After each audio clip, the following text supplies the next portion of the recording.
தமிழக மக்கள் அனைவருக்கும் எனது இனிய வணக்கம். 2 முக்கியமான விஷயத்த இன்றைக்கி நம்ம பார்க்க போகிறோம். அதாவது என்னென்னா, ஒன்று வந்து ஒரு சந்தோஷமான ஒரு விஷயம். சந்தோஷமான ஒரு செய்தி என்னென்னா, நீங்கள் தம்ப்நெயில்லே பார்த்துருப்பீங்க. தமிழக வெற்றி கழகத்துக்கான தேர்தல் சின்னத்தை வந்து எலெக்ஷன் கமிஷன் ஆஃப் இந்தியா வந்து அனௌன்ஸ் பண்ணியிருக்காங்க. 2வது வந்து அதான் நம்ம டெய்லி தினம் பேசிகிட்டு இருக்கோமே, மக்கள் பட்டுட்ருக்கிற கஷ்டங்கள். ஆளுங்கட்சியில் இருக்கவங்களே பட்டுட்ருக்கிற ஒரு கஷ்டத்தை வந்து அவங்களோட குரலாக பேசணும்னு நினச்சி தான் இந்த வீடியோவை நம்ம மேக் பண்ணுறோம். முதல் விஷயமா அந்த ஒரு இனிப்பை கொடுத்து ஆரம்பிக்கிற மாதிரி அந்த சந்தோஷமான செய்தியே சொல்லிடலாம். ரொம்ப பெரிய சஸ்பென்ஸ் எல்லாம் கிடையாது. நீங்கள் அந்த செய்தியை பார்த்துருப்பீங்க. தமிழக வெற்றி கழகத்துக்கான சின்னம் வந்து விசில் சின்னத்தை ஒதுக்கியிருக்காங்க. விசில் அடித்து கொண்டாடுங்க அப்படின்னு சொல்லிட்டு, அது வெற்றியை கொண்டாடவா இல்லை வந்து எதை கொண்டாடுறதுக்கு அவங்க கொடுத்தாங்கன்னு எனக்கு தெரியல. ஆனால் வந்து விசில் அடித்து கொண்டாடுறதுக்கான ஒரு கொண்டாட்டத்திற்கான ஒரு சின்னத்தை வந்து தமிழக வெற்றி கழகத்துக்கு கொடுத்துருக்காங்க. விசில் சின்னம் அது பல கட்சிகளுக்கு இப்போ அதிமுகனா இரட்டை இலை, திமுகனா உதயசூரியன், தாண்டி பிஜேபினா வந்து தாமரை, டார்ச் லைட்டு, விவசாய சின்னம் அப்படின்னு சொல்லிட்டு எல்லா கட்சிகளும் சின்னம் வச்சுருக்காங்க. இந்த சின்னத்தை பொறுத்த மட்டும் இது பெர்மனண்ட்டான சின்னம் கிடையாது.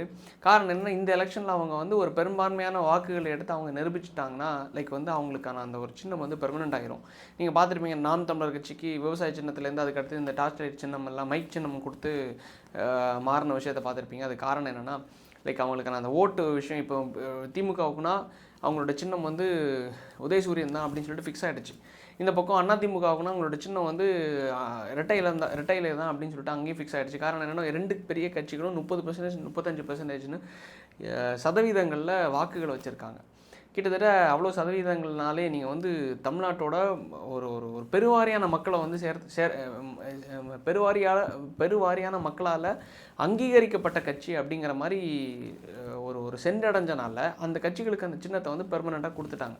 ஸோ சும்மா மாற்றிட்டு இருந்தால் பெரிய கட்சிகளுக்கு வந்து அது வந்து ஒவ்வொரு தேர்தலையும் போய் மக்களை சென்றடைகிறதுக்கு கடினமாக இருக்குங்கிறதுக்காக சின்ன கட்சிகள் நீங்களும் அங்கீகரிக்கப்பட்டுட்டிங்கன்னா உங்களுக்கு சின்னத்தை நாங்கள் பெர்மனன்ட் பண்ணிடுவோம், அது வந்து நிரந்தரமாக கொடுத்துருவோம் அப்படின்னு சொல்லிட்டு தான் ஃபஸ்ட்டு இந்த சின்னத்தை கொடுத்துருக்காங்க. எப்படியுமே தமிழக வெற்றி கழகம் எல்லாரோட கணிப்புப்படி ஒரு நல்ல ஒரு வாக்கு சதவீதத்தை எடுப்பாங்க. நான் சொன்னால் அதுக்கு அடுத்தது உங்களுக்கு சிலருக்கு சந்தோஷமாக இருக்கும், சிலருக்கு மனசு கஷ்டமாக இருக்கும். ஸோ அது வந்து 15, 20, 25 இல்லை 10 எத்தனை சதவீதம் எடுக்கிறாங்க அப்படிங்கிற மாதிரி நம்மளுக்கு தெரியாது. அது உங்களோட கணிப்பு ஏதாச்சும் இருந்துச்சுன்னா நீங்கள் கமெண்ட்ஸில் தவறாமல் பதிவிடுங்க. ஸோ இந்த ஒரு விஷயம் ஒரு பக்கம் இருக்கட்டும்னு வச்சுக்கோங்களேன். ஸோ அவங்க வந்து ஒரு பக்கம் இந்த தேர்தல் பரப்புரை இதெல்லாமே ரெடி பண்ணுறதுலையும், இன்னொரு பக்கம் என்னென்னா இந்த வழக்குகள் படம் அப்படின்னு சொல்லிட்டு ஓடுறதுலையும் பிஸியாக போயிட்டுருக்கு. அந்த சிச்சுவேஷனில் இந்த தேர்தலுக்கான சின்னத்தை இந்த தருணத்தில் அனௌன்ஸ் பண்ணது ஒரு நல்ல ஒரு விஷயம் தான். ஏன்னா இந்த மக்கள் நீதி மையத்துக்கு அந்த கட்சியை கலைச்சிட்டு அந்த பக்கம் போய் சேர்ந்தாச்சு. அவங்களுக்கு டார்ச் லைட்டு அந்த சின்னத்தை வந்து ஒதுக்கியிருக்காங்க. ஸோ இந்த தருணம் அப்படியே ஒரு பிஸியான ஒரு ஸ்கெடியூலில் போயிட்டுருக்கிற சுச்சுவேஷனில், இதெல்லாம் நடந்துகிட்டு இருக்கிற சுச்சுவேஷனில் தான் இந்த பக்கம் வந்து மக்கள் கதறிட்டுருக்காங்க. அதாவது 2 முக்கியமான விஷயங்கள். ஒரு போலீஸ் ஆஃபீஸர் பேசின ஒரு விஷயத்தை நீங்கள் பார்த்துருப்பீங்களான்னு தெரியல. தன்னோட பொண்ணுக்கு வந்து சின்ன குழந்தைக்கு ஒரு தவறான சிகிச்சை அளிக்கப்பட்ட காரணத்தினால காலே போயிடுச்சு. அது ஒரு சின்ன குட்டி குழந்தை, ஸ்கூல் படிக்கிற குழந்தை. அதாவது ஒரு போலீஸ் ஆஃபீஸரெல்லாம் இந்த அளவுக்கு பேசுகிற அளவுக்கு யாரும் வரமாட்டாங்க. ஏன்னா அவங்க வந்து கம்ப்ளீட்டாக கவர்மெண்டோட கண்ட்ரோலில் இருக்காங்க. நேரடி முதல்வரோட கட்டுப்பாட்டில் இருக்கக்கூடிய ஒரு துறை தான் இந்த சட்ட ஒழுங்கு காவல்துறை. ஸோ இந்த காவல்துறையிலேருந்து ஒரு காவலர் வந்து இந்த அளவுக்கு கதறக்கூடிய ஒரு விஷயத்தை தான் நம்ம அக்செப்ட் பண்ணிக்கவே முடியாது. நீ என்ன வேணாலும் பார்த்துக்கோ, நான் வந்து என்ன நீ ஆட்சி நடத்திட்டு இருக்க, நீ வந்து ஒரு குற்றவாளியை சட்டசபையில் வச்சு நீ இன்றைக்கி வந்து பேசிகிட்டு இருக்க, சட்டசபை அசம்பிளி நடத்திட்டு இருக்க.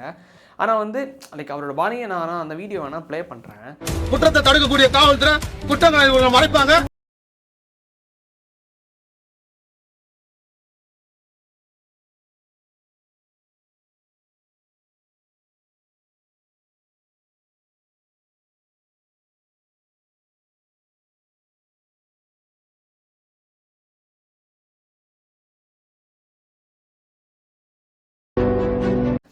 ஆக்சுவலாக என்னென்னா, கம்ப்ளீட்டாக அது ஏற்றுக்க முடியாத ஒரு விஷயம்.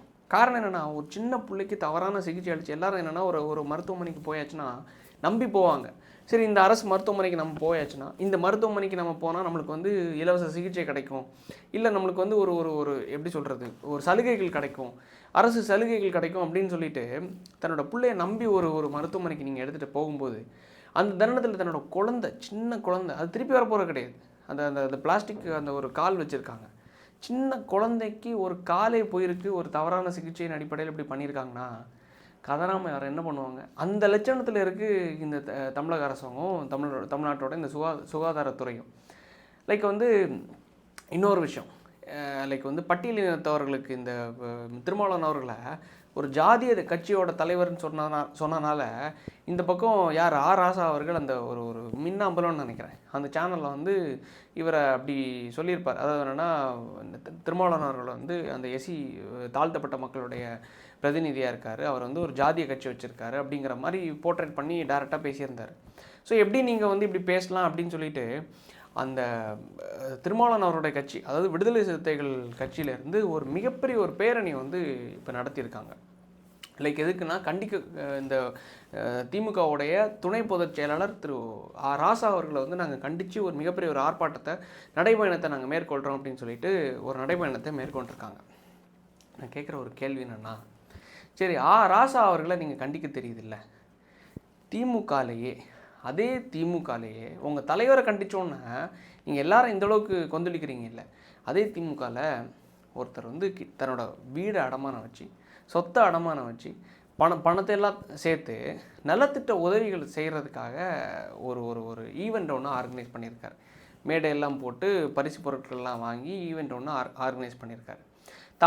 ஒரு தாழ்த்தப்பட்ட சமுதாயத்தை சார்ந்தவர் என்ற ஒரு காரணத்தினால அந்த ஈவெண்ட் அந்த அந்த ஒரு நிகழ்ச்சியை ஏற்பாடு பண்ணி அந்த நிகழ்ச்சியில் கலந்து கொள்கிறதுக்காக அந்த ஏரியாவோட ஒன்றிய செயலாளர், மாவட்ட செயலாளர்கள் இவங்க எல்லாருமே அழைச்சிருந்தார். ஒரு சீஃப் கெஸ்ட்டாக கூப்பிடுவாங்கல்ல, அது மாதிரி அழைச்சிருந்தார். ஒரு கீழே இருக்கிற ஒரு ஒரு பிரதிநிதி வந்து எப்படி நீங்கள் வந்து தனியாக ஒரு ஈவெண்ட் நடத்தலாம், ஈவெண்ட் நடத்தினாலே இவங்க வந்து கோச்சிப்பாங்க. ஸோ வந்து எங்களை எல்லாம் அழைக்காமல் நீ எப்படி பண்ணலான்னு சொல்லிட்டு அப்படி ஒரு ஒரு ஈகோ கிளாஷ் இருக்கும் கட்சியில எல்லாம். ஒரு ஃபோட்டோ போடாமல் இருந்தாலே, அமைச்சரோட பேர் போடாமல் இருந்தாலே அங்கே ஒரு பெரிய ஒரு பஞ்சாயத்து வரும். ஸோ அப்படி இருக்கிற சுச்சுவேஷனில் இவர் என்னென்னா, ஒன்றிய செயலாளர் முதல் மேலே மாவட்ட செயலாளர் முதல் எல்லாருமே அழைச்சிருக்கார். ஒரு பயலும் வரல. யாருமே வராத ஒரு காரணத்தினால அந்த மேடையிலே கொந்தளிக்கிறார். என்ன பேசுகிறாருன்னா, லைக் நான் ஒரு தாழ்த்தப்பட்ட சமுதாயத்தை சார்ந்த ஒரு காரணத்தினால நான் அவங்க வீட்டுக்கு போனால் கூட என்னை அசிங்கப்படுத்துகிறாங்க. எப்படி இது வந்து ஒரு ஒரு எப்படி சொல்கிறது, ஒரு ஒரு அனைத்து ஜாதியினருக்குமான ஒரு கட்சி, ஜாதி பார்க்காத ஒரு கட்சி, லைக் வந்து சமூக நீதி சமத்துவம் அப்படின்னு சொல்லிட்டு என்ன ஒரு தகுதி இருக்குது உங்களுக்கு பேசுகிறதுக்கு அப்படிங்கிற மாதிரி மேடையிலே கொந்தளிச்சு பேசினார், அழுதுட்டு பேசினார். அந்த செய்தியெல்லாம் நீங்கள் பார்த்துருப்பீங்களா எனக்கு தெரியல, அந்த நியூஸ் கார்டு நான் போடுறேன். அந்த அளவுக்கு ஒரு ஒரு ஒரு சமூக நீதி சமத்துவம் பேசுகிற ஒரு கட்சியில் ஒருத்தர் இந்த அளவுக்கு கதறி அழுது போடுறாருன்னா அதை கேட்குறதுக்கு இங்கே ஒருத்தருக்கும் ஒரு பயலுக்கும் துப்பு இல்லை. ஆனால் என்னென்னா, தலைவரை விமர்சித்த உடனே இந்த அளவுக்கு பேரணி போகிறோம் அது போடுறோம்னு சொல்லிட்டு நீங்கள் இந்த மாதிரி நாடகம் போடுறது அது எப்படி நாங்கள் ஏற்றுக்க முடியும்னு எனக்கு தெரில. காரணம் என்னென்னா, அந்த திராவிட முன்னேற்ற கழகம் தான் சரக்கு விற்றுட்ருக்காங்க. அதாவது அரசாங்கம் சரக்கு விற்கிறாங்க, அவங்களோட அமைச்சர்கள் இங்கே வந்து சாராய ஆலையை வச்சுட்டு இவங்க நடத்திட்டுருக்காங்க. இவங்க எல்லாம் நடத்துகிற இந்த சாராய ஆலையிலேருந்து தான் இந்த டாஸ்மாக்கு சரக்கு வந்து சப்ளை ஆகுது. டாஸ்மாக் இங்கே சப்ளை ஆகிட்டு இருக்கு. அப்போ நடத்துகிறது யார்? அப்பா. யார்? தமிழ்நாட்டோட அப்பா மு.க. ஸ்டாலின் அவர்கள். ஸோ அப்போ கூட்டணியில் யார் கூட இருக்கீங்க? திராவிட முன்னேற்ற கழகத்துடன். விசிகாவும் திராவிட முன்னேற்ற கழகமும் கூட்டணியில் இருக்காங்க. இங்கே ஒரு மாநாடை போட்டாங்க, மது விலக்கும் மாநாடு அப்படின்னு சொல்லிட்டு. இப்படி தான் ஐயா கூச்சமே இல்லாமல் பண்ணுறீங்கன்னு எனக்கு தெரியல. இது ஆக்சுவலாக இது 90s 80s கிடையாது. மக்கள் இது ஏதோ பேப்பரில் நியூஸ் பேப்பரில் பார்த்துட்டு கண்டன ஆர்ப்பாட்டம் போட்டாங்க போல் அப்படின்னு சொல்லிட்டு இப்போ சோஷியல் மீடியா எல்லாமே வந்துருச்சு. அங்கே ஒரு மாநாடை போட்டு மதுவிலக்கு மாநாடுன்னு ஒரு மாநாடை நடத்தி அது வந்து திமுகவுக்கு எதிராக இந்த மது எல்லாத்தையும் ஒழிச்சிடணும் அப்படின்னு சொல்லிட்டு இதுதான் போன எலெக்ஷன்லேயும் கனிமொழி அவங்க பேசினாங்க. ஏன்னா நாங்கள் வந்தோடனே எல்லா மதுக்கொடையிலையும் மூடிடுவோம் அப்படின்னு சொல்லிட்டு ப்ரெஸ் மீட்டில் இப்போ ஒரு ஒரு ரிப்போர்ட்டர் கேள்வி கேட்டார், என்ன மேம் நீங்கள் வந்தோடனே மதுக்கடைகள்லாம் பூட்டிடுன்னு சொன்னீங்களே அப்படின்னு. பதில் தெரியாமல் பதில் சொல்ல முடியாமல் ஓடிட்டாங்க. இப்படி ஒரு சுச்சுவேஷனில் ஒரு பக்கம் நல்ல செய்தியாக இருந்தாலும் இன்னொரு பக்கம் தன்னோட குழந்தையோட காலை இழந்த காவலர் ஒரு பக்கம், அவரோட கதறல் ஒரு பக்கம், இன்னொரு பக்கம் என்னென்னா சமூக நீதி பேசிகிட்டு இருக்கிற ஒரு கட்சியில் ஒரு ஒரு பதவியில் இருக்கக்கூடிய ஒருத்தர் வந்து என் நிகழ்ச்சிக்கு எல்லாரும் புறக்கணிக்கிறாங்க, வீடு அடமானம் வச்சு நான் ஏற்பாடு பண்ண நிகழ்ச்சி அப்படின்னு சொல்லிட்டு கதற விஷயத்தை பார்க்கும்போது ரொம்பவே ஒரு வருத்தமான விஷயமா இருக்குது.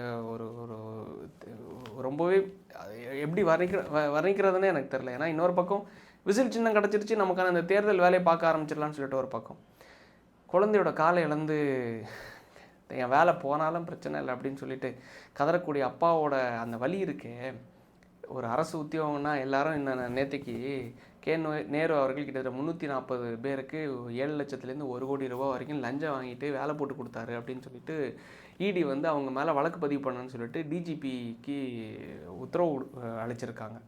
ஸோ இந்த வேலைக்காக தான் ஒவ்வொருத்தனும் 7 லட்சம் 1 கோடின்னு கொடுக்குறான். இந்த வேலையே போனாலும் எனக்கு பிரச்சனை இல்லை. ஏன்னா எல்லாரும் வேலைக்கு போகிறதுக்கு தான் புள்ள நல்லா இருக்கணும்.